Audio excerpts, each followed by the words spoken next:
Good evening सगळ्यांना। आज आपण एक नवीन घटक घेणार आहोत। तो घटक म्हणजे कुठल्याही क्रमवार संख्यांची बेरीज कशी करायची। अतिशय सोप्या पद्धतीने ती बेरीज कशी करता येईल आज आपण शिकणार आहोत।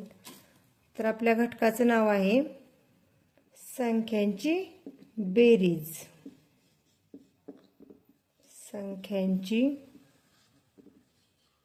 बेरीज। जर समजा तुम्हाला असा प्रश्न आला की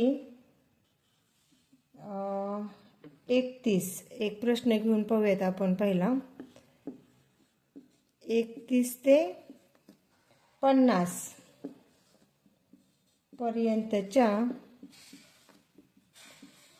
पर्यंतच्या सर्व नैसर्गिक संख्यांची बेरीज।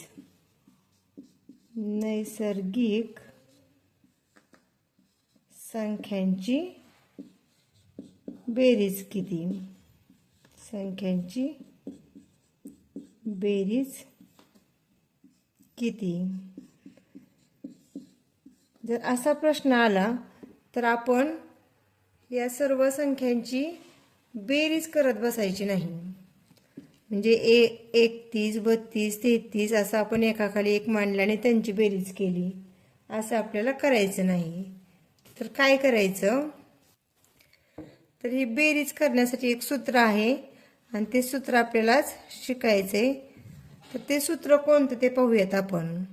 तर ते सूत्र आहे n/2 आणि कंसामध्ये अधिकचं चिन्ह द्यायचं। तर या ठिकाणी n म्हणजे एकूण संख्या आहेत।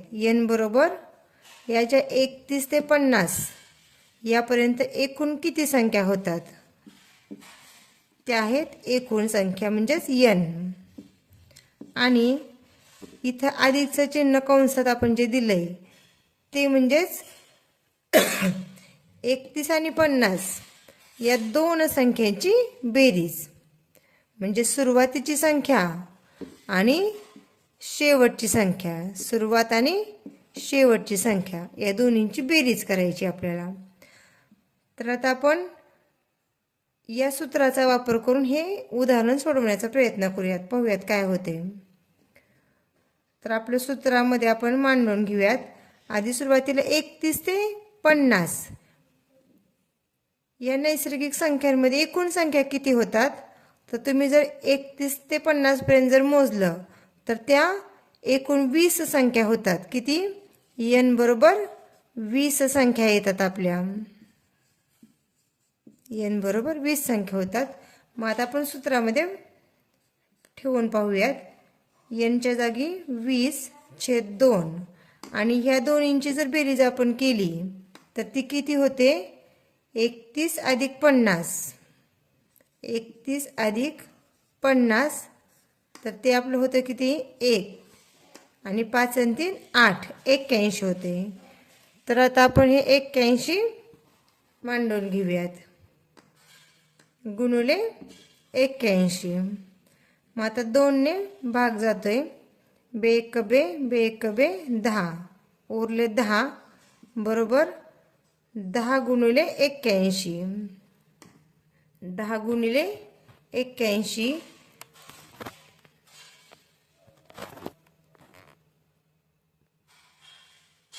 तर आता उत्तर किती आलं? 81 गुणिले 10 म्हणजेच 810। ही झाली आपल्याला 31 ते 50 पर्यंतच्या सर्व नैसर्गिक संख्यांची बेरीज। तर त्यासाठी आपल्याला हे सूत्र लक्षात ठेवायचं आहे। n/2 गुणिले सुरुवातीची संख्या अधिक शेवटची संख्या। तर अजून एक आपण असंच एक उदाहरण पाहणार आहोत। तर पहा, या ठिकाणी मी एक उदाहरण लिहिलेलं आहे। 1 ते 100 पर्यंतच्या सर्व संख्यांची बेरीज किती। आता आपण या ठिकाणी हे उदाहरण सुद्धा सूत्राचा वापर करून सोडवूयात। आपलं सूत्र आहे n गुणिले n/2 गुणिले कंसात सुरुवातीची संख्या 1 अधिक शेवटची संख्या 100. आता n म्हणजेच एकूण संख्या किती होतात 1 ते 100 मध्ये? तर 100 होतात. 100/2 गुणले 100 अधिक 1 किती होतात? 101. आता जर या ठिकाणी आपण 2 ने भागलं तर बे 1 बे, बे 5 10 आणि 0 आहे तसंच. म्हणजेच उरलं किती? 50 गुणले 101. मग आता 50 गुणले 101 किती होतात? तर 50 1 50 आणि 50 1 50. म्हणजे तुमचं उत्तर 5050 हे तुमचं उत्तर निघतं. हे अतिशय सोप्या पद्धतीनं या सूत्राचा वापर करून आपल्याला काढता येतं. n/2 गुणले पहिली संख्या अधिक शेवटची संख्या. या ठिकाणी आणखी आपण एक उदाहरण घेणार आहोत. तर या ठिकाणी आपण एक आणखी उदाहरण घेतलेलं आहे. 4 अधिक 8 अधिक 12 अधिक डॅश डॅश अधिक 40 या सर्व संख्यांची बेरीज किती? आता आपण या जर संख्यांकडे पाहिलं तर हा आपल्याला पाढा दिसतोय. म्हणजे 4च्या टप्प्याच्या संख्या आहेत आणि सुरुवातीची संख्या आहे 4 आणि शेवटची संख्या आहे 40. आता या संख्यांची बेरीज कशी करायची आपण पाहणार आहोत. तर आता आपल्या सूत्राचाच आपण वापर करणार आहोत. सूत्र आपलं आहे n/2 आणि कंसामध्ये पहिली संख्या म्हणजे सुरुवातीची संख्या अधिक शेवटची संख्या. मग आता n आपल्या संख्या किती होतात बघा. 4 पासून जर 4च्या टप्प्याने संख्या घेतल्या 40 पर्यंत तर त्या 10 होतात. म्हणजेच तो 4चा पाढा आहे. 10 संख्या होतात. मग 10/2. आता सुरुवातीची संख्या 4 आणि शेवटची संख्या 40.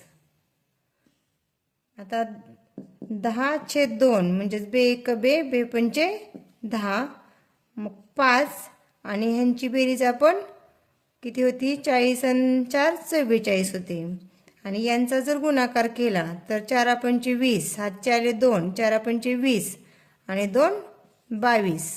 म्हणजे 220 हे आपलं उत्तर निघतं. त्यासाठी हे आपल्याला सूत्र माहीत असणं गरजेचं आहे. अतिशय सोप्या पद्धतीने हे आपलं उत्तर निघालेलं आहे. तर आतापर्यंत आपण हे क्रमाने येणाऱ्या संख्यांची बेरीज कशी करायची आपण उदाहरणं देऊन शिकलेलो आहोत. तर त्या शेवटी आता आपण हे सूत्र लक्षात ठेवूयात की क्रमाने येणाऱ्या संख्यांची बेरीज कशी करायची. तर n/2 गुणिले सुरुवातीची संख्या अधिक शेवटची संख्या. या ठिकाणी n बरोबर आपल्या एकूण संख्या आहेत. त्या एकूण संख्या आपल्याला घ्यायच्या आहेत. तर आजचा हा नवीन धडा आपला इथं संपलेला आहे.